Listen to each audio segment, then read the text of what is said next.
বিসমিল্লাহির রহমানির রহিম। আসসালামু আলাইকুম। রাবিয়াস অনলাইন ক্লাসে আমার সকল সুপ্রিয় শিক্ষার্থীদের স্বাগতম জানাচ্ছি।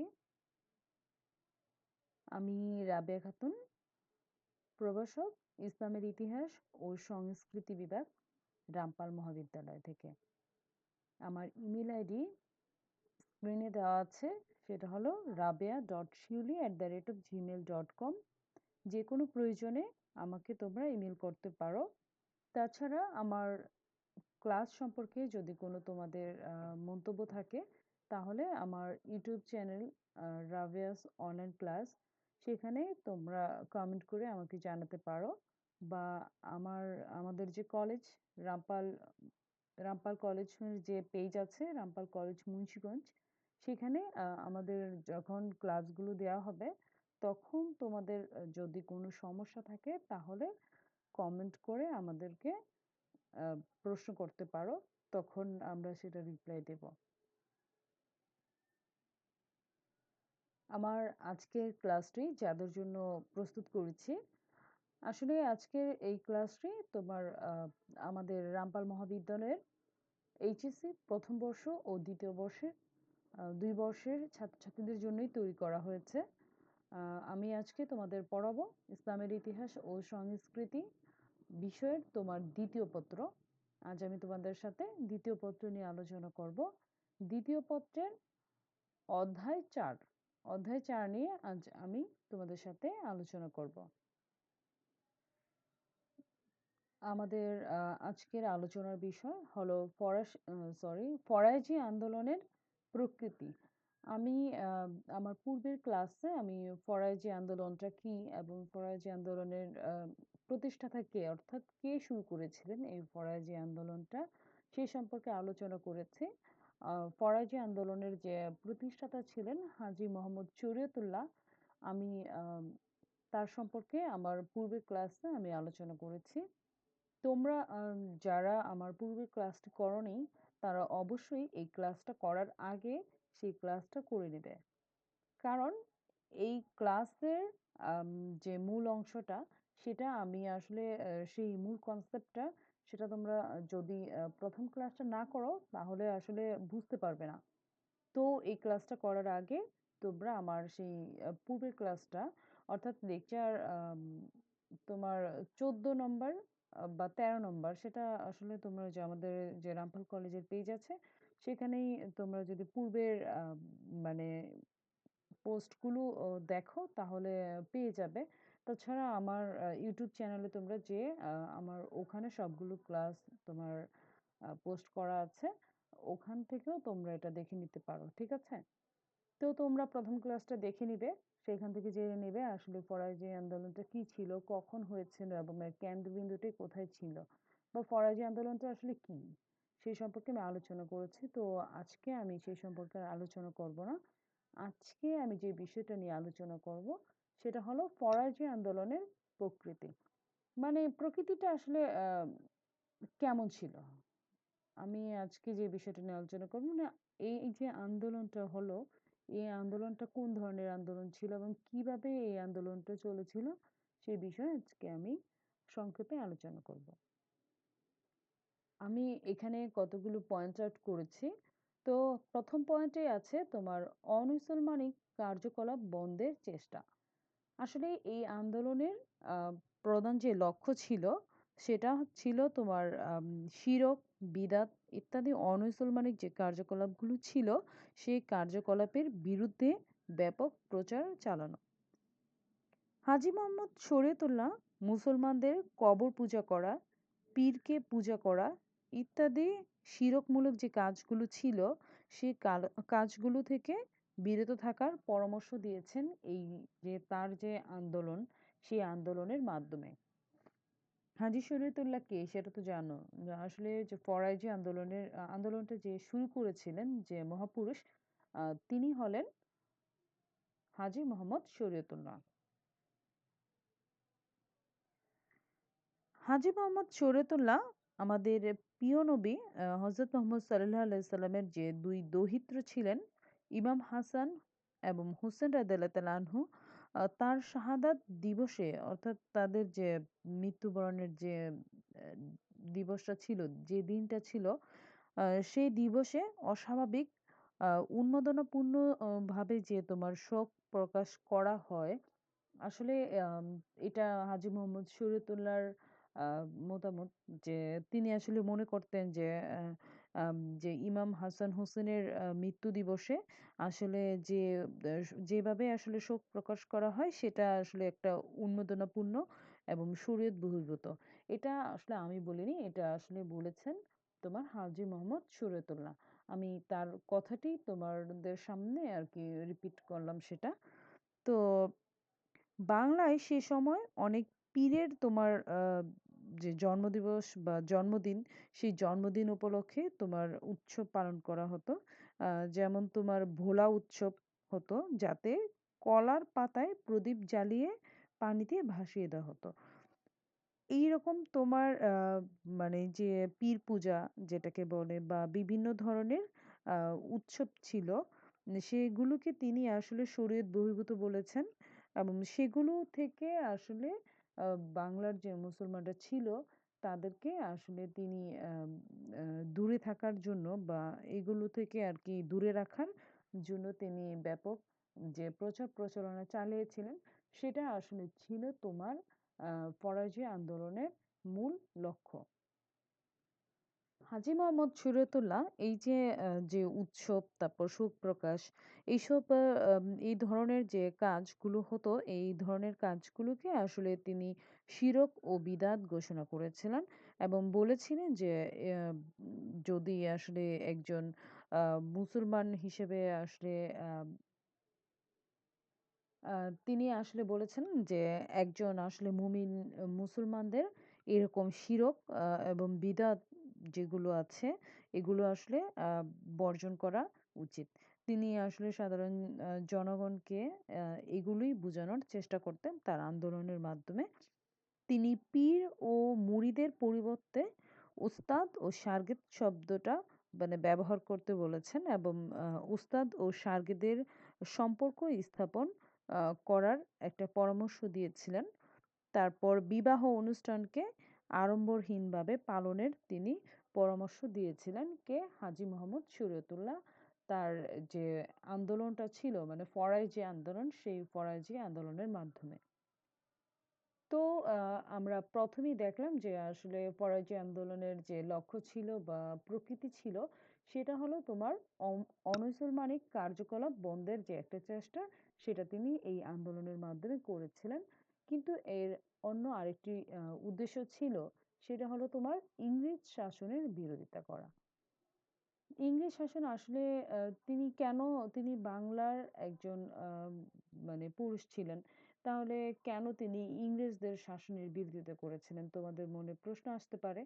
আসলে তখন যখন এই আন্দোলনটা হয়েছিল, তখন আসলে বাংলাটা আসলে বাংলাদেশের বা আহ, ভারত উপমহাদেশের কেউ আসলে তখন শাসন করতো না। তখন বর্তমান যে ইংল্যান্ড আছে, ইংল্যান্ডের যে রাজা রানী ছিল, সেই রাজা রানীর প্রতিনিধিরা আসলে আমাদের ভারত উপমহাদেশকে তখন শাসন করত, যেটাকে আমরা বলে থাকি যে ঔপনিবেশিক যে কলোনিয়াল রুল, যেটা আর কি তারা করেছিল ঔপনিবেশিক শাসন। তখন আসলে সময়টা ছিল তোমার ঔপনিবেশিক শাসনের সময়। দ্যাটস হোয়াই তোমার ইংরেজরা তখন বাংলাও শাসন করত। এই জন্য আসলে তিনি ইংরেজ শাসনের বিরোধিতা করেছিলেন। এখন কিভাবে তিনি ইংরেজ শাসনের বিরোধিতা করেছিলেন সেই সম্পর্কে আমি এখন তোমাদেরকে বলবো। ইংরেজ শাসনের বিরোধিতা। এদেশে ইংরেজ শাসনকে হাজী মোহাম্মদ শরীয়তুল্লাহ অত্যন্ত ঘৃণার চোখে দেখতেন। তিনি আসলে উপলব্ধি করেছিলেন যে ইংরেজদের হাত থেকে যতদিন না পর্যন্ত আমাদের যে বাংলা ছিল, আমাদের এই বাংলা তোমার মুক্ত না হবে, ততদিন পর্যন্ত আসলে দেশের সার্বিক মঙ্গল সম্ভব নয়, এটা মনে করতেন কে? হাজী মোহাম্মদ শরীয়তুল্লাহ। যে কারণে তিনি ইংরেজ শাসনাধীনে থাকা এই দেশকে তিনি বিধর্মীর রাজ্য, যেটাকে আরবিতে বলা হয় দারুল হার্ব, দারুল হার্ব বলে তিনি ঘোষণা করেছিলেন কাকে? এই ইংরেজদের যে শাসনাধীনে থাকা এদেশের বা এদেশকে তিনি ঘোষণা করেছিলেন দারুল হার্ব।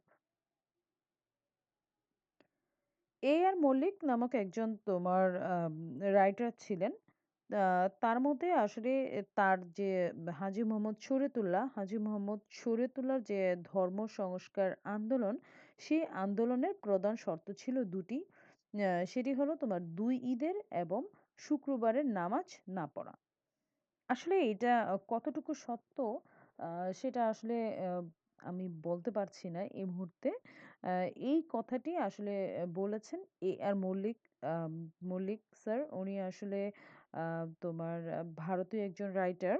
তো তার যে বই, সেই বইয়ের নাম হলো তোমার 'British policy and the Muslims in Bengal' 1757 to 1856। এই বইটা আসলে তোমার প্রকাশিত হয়েছে বাংলা একাডেমি থেকে 1977 এ। তো ওই বইয়ের পেজ নম্বর তোমার 79 এ তিনি এই কথাটি বলেছেন। কে বলেছেন? এ আর মল্লিক। তিনি বলেছেন যে হাজী মোহাম্মদ শরীয়তুল্লাহর ধর্ম সংস্কার আন্দোলনের প্রধান শর্ত ছিল দুটি। সেটি হলো ২ ঈদের এবং শুক্রবারের নামাজ না পড়া। তো দেখো যে ভারতবর্ষে মুসলমান শাসক না থাকায় হাজী শরীয়তুল্লাহ এখানকার মুসলমানদের জুমা ও ঈদের নামাজ আদায় করতে নিষেধ করেছিলেন। তিনি ঘোষণা করেছিলেন মুসলিম শাসন প্রতিষ্ঠিত না হওয়া পর্যন্ত কোনো জুমার নামাজ হবে না এবং ঈদের নামাজ আদায় করা হবে না। আসলে কেন বলেছিলেন? যে তিনি কিন্তু জুম্মার নামাজকেও অস্বীকার করেননি। তিনি আসলে তখন দেশের যে তোমার পরিস্থিতি ছিল, সেই পরিস্থিতির পরিপ্রেক্ষিতে আসলে তিনি বলেছিলেন যে, "যতদিন পর্যন্ত না আমরা একটি স্বাধীন মুসলিম দেশ না পাবো, ততদিন পর্যন্ত আমরা জুম্মার নামাজ আদায় করব না এবং আমরা ঈদের নামাজ আদায় করব না।" এটা আসলে বলেছেন যে স্বাধীনতা যে শব্দটা মানে স্বাধীনতা লাভের যে একটা প্রচেষ্টা এবং ছিল অর্থাৎ মানে তোমার স্বাধীনতা লাভের জন্য আরকি স্বাধীনতা অর্জন করার জন্য একটা স্বাধীন দেশ পাওয়ার জন্য আসলে প্রতিজ্ঞা করেছিলেন এবং সবাইকে আসলে জুমার নামাজ এবং ঈদের নামাজ না পড়ার জন্য পরামর্শ দিয়েছিলেন তিনি তার এই আন্দোলনের মাধ্যমে। হাজী মোহাম্মদ শরীয়তুল্লাহর আন্দোলনের অন্যতম একটি লক্ষ্য ছিল তোমার পীরবাদের বিরোধিতা করা। পীরবাদের বিরোধিতা করেছিলেন আসলে এই আন্দোলনের যে তোমার আম হাজী মোহাম্মদ শরীয়তুল্লাহ তোমার ফরাইজি আন্দোলনের ব্যাপকতা হাজী মোহাম্মদ শরীয়তুল্লাহর ফরাইজি আন্দোলন যেটা ছিল সেটা যখন ব্যাপকতা লাভ করেছিল তখন সাবেকি মোতাবাতের যে অনুসারীরা ছিল তারা তোমার ব্যাপকভাবে ক্ষুব্ধ হয়েছিলেন। সাবেকি মোতাবাতের মানে কি? অর্থাৎ তোমার ফরাইজি আন্দোলনটা তো মূলত একটা হাজী মোহাম্মদ শরীয়তুল্লাহর একটা মতবাদ বা একটা থিওরি যেটাকে বলো বা একটা ঘোষণা, হ্যাঁ? তো এটা দেওয়ার আগে তার যে তোমার লক্ষ্যগুলো, সেই লক্ষ্যগুলো ঘোষণা করার আগে তোমার বিভিন্ন মতাদর্শীর লোকেরা তোমার বাংলায় আসলে বিভিন্ন মতবাদ দিয়েছিলেন। তো ওই মতবাদগুলোকে আসলে বলা হয় সাবেকি মতবাদ অর্থাৎ সাবেক।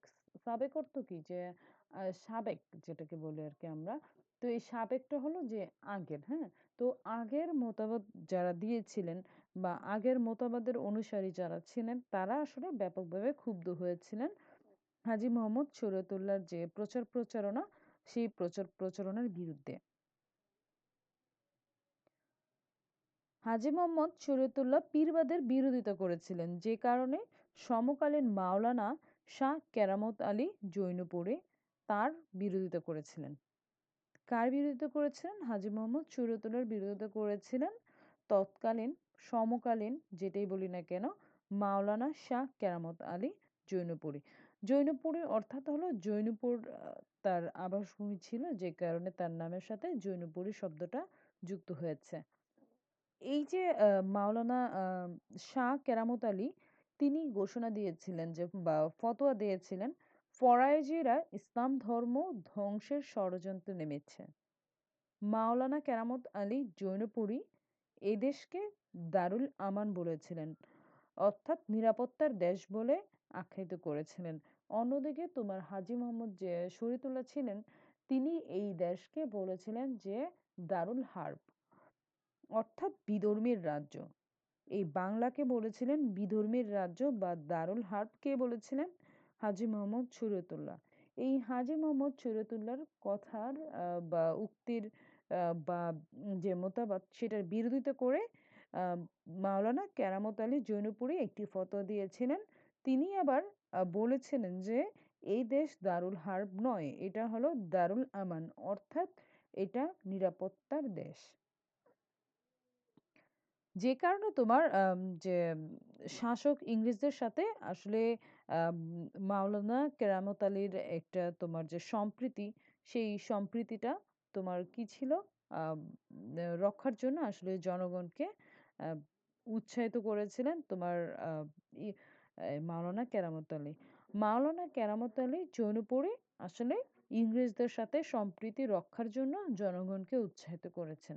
অন্যদিকে হাজী মোহাম্মদ সিরাতুল্লাহ তোমার বলেছিলেন যে উম, ইংরেজ সরকারের সাথে সম্প্রীতি বজায় না রাখার জন্য।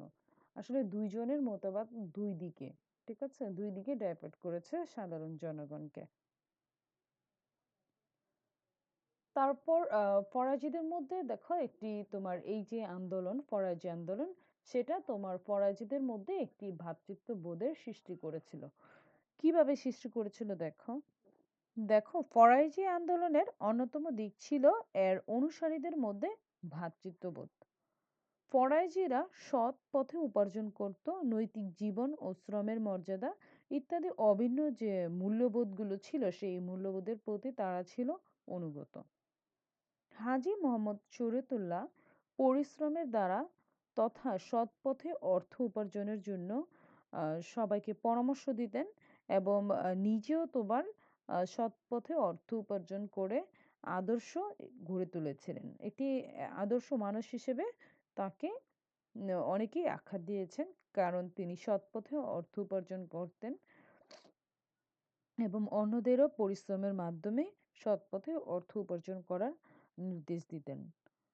ফরাইজিদের মধ্যে শ্রমের মর্যাদার যে একটা বোধ ছিল, যে শ্রমের মর্যাদা বোধ, সেই বোধটা সৃষ্টির লক্ষ্যে সকল পেশার মানুষকে আসলে শ্রমিক বলে সম্মান জানানো হতো। কারা?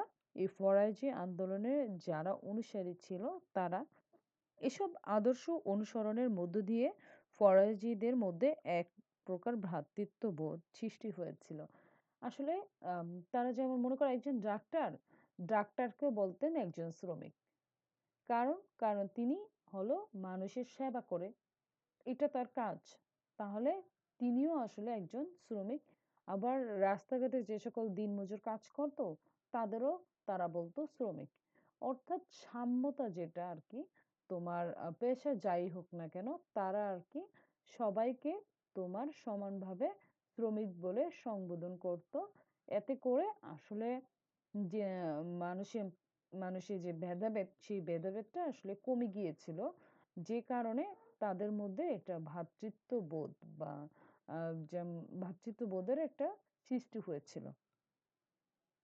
এই ফরাজি আন্দোলনের একটা ভিত ছিল তোমার এই যে ভ্রাতৃত্ববোধ যেটা, সেটা এটা সৃষ্টি করেছিলেন হাজী মোহাম্মদ শরীয়তুল্লাহ। তারপর দেখো, এই যে যখন তোমার ফরাজি আন্দোলনটা চলছিল, তখনই আসলে পঞ্চায়েত ব্যবস্থার প্রবর্তন হয়েছিল। পঞ্চায়েত ব্যবস্থার বর্তমান রূপ যেটা, সেটা হলো আমাদের যে ইউনিয়ন পরিষদ আছে, এই ইউনিয়ন পরিষদটার যে পূর্বের একটা রূপ ছিল, সেটার সাথে আসলে এই পঞ্চায়েত প্রথার অনেক সম্পর্ক ছিল।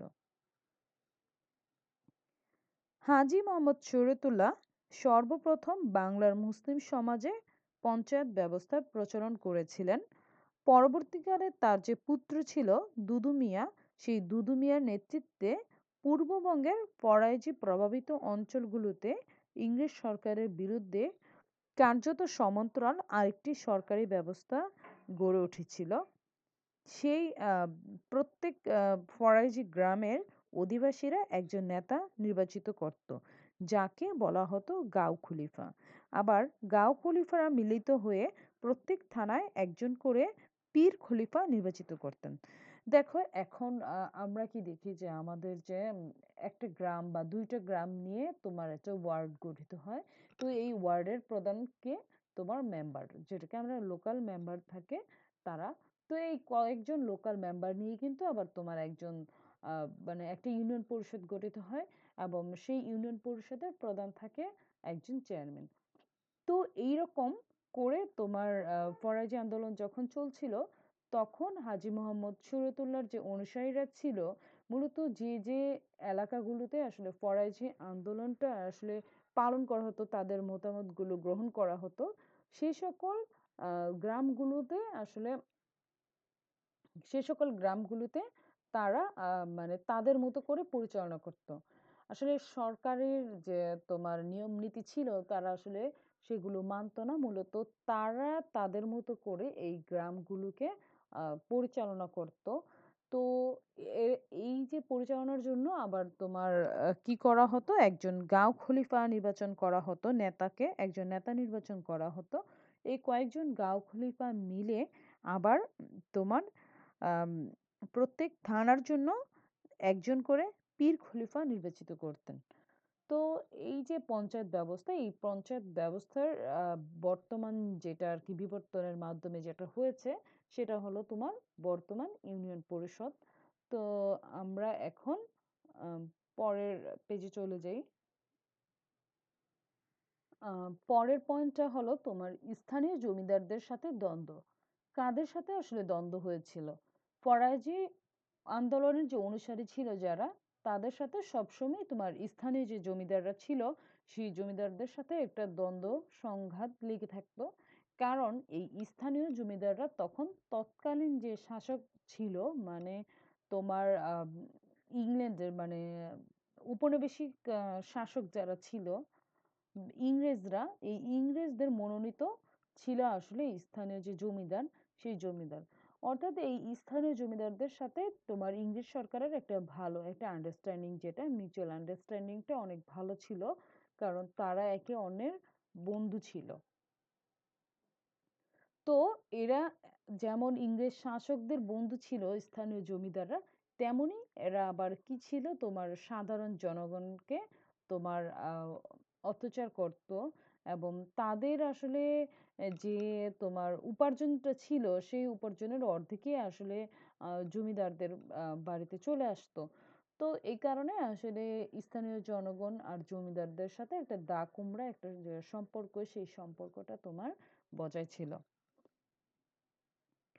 তোমার তৎকালীন কোনো কোনো অত্যাচারী হিন্দু জমিদার বিভিন্ন পূজার সময় মুসলমান প্রজাদেরও তোমার উৎসব কর দিতে বাধ্য করতেন। দেখো আসলে যখন পূজা হবে, পূজার সময় আসলে মুসলমানরা কেন পূজার কর দেবে, তাই না? উৎসব কর দেবে, এটা তো হিন্দুদের একটি অনুষ্ঠান ছিল। তো এই সকল হিন্দু জমিদাররা তোমার হিন্দুদের কাছ থেকে তো নিত, তাছাড়া তোমার যে মুসলমানরা ছিল, সেই মুসলমানদেরও আসলে বাধ্য করতো কর দেওয়ার জন্য। জমিদারদের কেউ কেউ মুসলমান প্রজাদের দাঁড়ি রাখার জন্য তোমার কর আরোপ করত। হাজী শরীয়তুল্লাহ মুসলমানদের এসব অবৈধ কর না দেওয়ার জন্য নির্দেশ দিয়েছিলেন। তিনি তার সংস্কার কর্মকাণ্ডকে হিন্দু জমিদার আম, ও এক শ্রেণীর কায়েমি স্বার্থবাদী মুসলমান দের বিরুদ্ধে আসলে করেছিলেন, যা তোমার এই সকল আহ, কায়েমি স্বার্থবাদী মুসলমান এবং হিন্দু জমিদাররা সহ্য করতে পারেনি। তারা হাজী শরীয়তুল্লাহর চরম বিরোধিতা করেছিলেন। এ প্রেক্ষাপটে হাজী মোহাম্মদ শরীয়তুল্লাহর অত্যাচারী জমিদারদের হাত থেকে তার অনুসারীদের রক্ষা করার জন্য একটি লাঠিয়াল বাহিনীও গড়ে তুলেছিলেন। জমিদাররা নানা অজুহাতে ফরাজিদের, অর্থাৎ যারা ফরাজি আন্দোলনের অনুসারী ছিল, তাদেরকে বলা হতো ফরাজি। এ সকল ফরাজিদের ওপর অত্যাচার করতেই থাকে। আহ, ফরাজিদের বিরুদ্ধে তারা অত্যাচারী ইংরেজ নীলকরদের সাথেও তোমার হাত মিলিয়েছিল এবং আম, দুই মানে নীলকর যারা ছিল সেই নীলকরদের সাথে তোমার যে জমিদাররা ছিল সেই জমিদাররা একটি তোমার সন্ধি করেছিল যাতে করে ফরাজি আন্দোলনের বিরুদ্ধে তারা প্রতিরোধ ব্যবস্থা গড়ে তুলতে পারে। এছাড়া ইংরেজ প্রশাসনিক কর্মকর্তা এবং বিচারক মণ্ডলীকেও ফরাজিদের বিরুদ্ধে পরাজিত করতে সচেষ্ট হয়েছিল এ সকল স্থানীয় জমিদারগণ। তো এই স্থানীয় জমিদারদের সাথে এই ফরাজিদের অনেক বড় একটা দ্বন্দ্ব ছিল যখন থেকে তোমার ফরাজি আন্দোলনটার প্রচার প্রসারণা যখন বৃদ্ধি পেয়েছিল, বিস্তার লাভ করেছিল, তখন আসলে তাদের মনে একটা ভয়ের জন্ম দিয়েছিল যে যদি এভাবে চলতে থাকে তাহলে হয়তো তাদের জমিদারিত্ব হারাতে হবে এবং ইংরেজ শাসককেও তাদের যে শাসন ব্যবস্থা ছিল সেই শাসন ব্যবস্থাটা ত্যাগ করতে হবে। যে কারণে আসলে সবাই মিলে এই পরাজিতের প্রতি তোমার প্রতিরোধ ব্যবস্থা গড়ে তুলেছিল। কিন্তু এমত অবস্থায় তোমার যখন হাজী মোহাম্মদ শরীয়তুল্লাহ মৃত্যুবরণ করেন তখন আসলে ফরাজি আন্দোলনটা তোমার স্তিমিত হয়ে যায়নি, কারণ হাজী মোহাম্মদ শরীয়তুল্লাহর একজন সুযোগ্য পুত্র ছিলেন, তার নাম হলো দুদু মিয়া। তো এই দুদু মিয়া ফরাজি আন্দোলনের নেতৃত্ব গ্রহণ করেছিলেন। তোমরা দেখে থাকবে হাজী মোহাম্মদ শরীয়তুল্লাহ তোমার যখন জীবিত ছিল তখন ফরাজি আন্দোলনটা মূলত মানে শুধু মতবাদেই তোমার বা পরামর্শ নির্দেশনা এগুলো পালন এগুলোর মধ্যেই সীমাবদ্ধ ছিল। তোমার যে লাঠিয়াল বাহিনীটা গঠন করেছিল আসলে তখন ততটা অ্যাক্টিভ ছিল না লাঠিয়াল বাহিনীটা, কিন্তু দুদি মিয়া যখন নেতৃত্ব গ্রহণ করেছিল তখন আসলে এই পরাজয় আন্দোলনের যে তোমার চিত্র ছিল সেটা আসলে ভিন্ন পথে ভিন্ন রূপে আসলে রূপায়িত হয়েছিল। তো আমরা এখন সেটা সম্পর্কে একটু জানবো। 1840 খ্রিস্টাব্দে তোমার হাজী মোহাম্মদ শরীয়তুল্লাহর মৃত্যু হয়। তো তার মৃত্যুর পর তার সুযোগ্য পুত্র ছিল মোহসেন উদ্দিন আহমেদ ওরফে দুদু মিয়া, যিনি ফরাজি আন্দোলনের নেতৃত্ব গ্রহণ করেছিলেন। হাজী মোহাম্মদ শরীয়তুল্লাহর সময় ফরাজি আন্দোলনটা ছিল মূলত একটি ধর্মীয় সংস্কার। দুদু মিয়া তার যে প্রজ্ঞা বুদ্ধি এবং অসাধারণ যে সাংগঠনিক দক্ষতার অধিকারী ছিলেন দুদু মিয়া, সেটার তোমার সেটার বলে একে একে একটি ব্যাপকতর প্রজা আন্দোলনে পরিণত করেছিলেন। কাকে আসলে ফরাজি যে আন্দোলনটা ছিল সেটা তো মূলত ছিল একটা ধর্ম সংস্কার। এই ধর্ম সংস্কার আন্দোলনটাকে হাজী মোহাম্মদ শরীয়তুল্লাহর যে পুত্র ছিলেন সুযোগ্য পুত্র দুদু মিয়া, সেই দুদু মিয়া এটাকে আসলে প্রজাদের যে একটা আন্দোলন প্রজা আন্দোলনে এটাকে আহ, পরিবর্তন করেছিলেন। তার নেতৃত্বে ফরাজি আন্দোলন অত্যাচারী জমিদার নীলকর ও মহাজন শ্রেণীর বিরুদ্ধে আসলে বাংলার শোষিত কৃষক ও মেহনতি মানুষের এক দুর্বার অর্থনৈতিক এবং সামাজিক সংগ্রামে রূপ নিয়েছিল। দুদু মিয়া পূর্ববঙ্গের ঢাকা, সাতক্ষীরা, যশোর, পাবনা এবং পশ্চিমবঙ্গের বারাসাত ও নদিয়া অঞ্চলের ফরাজি আন্দোলনের বিস্তার ঘটিয়েছিলেন। অর্থাৎ দেখো যে দুদু মিয়া যখন তোমার এই ফরাজি আন্দোলনের নেতৃত্ব গ্রহণ করেছিলেন তখন দেখা গিয়েছে এটা যে তার বাবার সময় যে ফরিদপুর এবং ফরিদপুরের যে আশেপাশে এলাকাগুলোতে আসলে এই আন্দোলনটা সীমাবদ্ধ ছিল। সেই সীমাবদ্ধের তোমার সীমানা পেরিয়ে হাজী মোহাম্মদ শরীয়তুল্লাহর পুত্র যখন ক্ষমতা গ্রহণ করেছিলেন তখন এটা বিস্তার লাভ করেছিল কোথায়? পূর্ববঙ্গের ঢাকা, সাতক্ষীরা, যশোর, পাবনা, পশ্চিমবঙ্গের বারাসাত ও নদিয়া অঞ্চলে। এটা আসলে তখন জনগণের একটি জনগণের মাঝে একটি তোমার যে স্বাধীনতা প্রাপ্তির যে একটা উৎসাহ সেই উৎসাহটা জাগিয়ে তুলেছিলেন।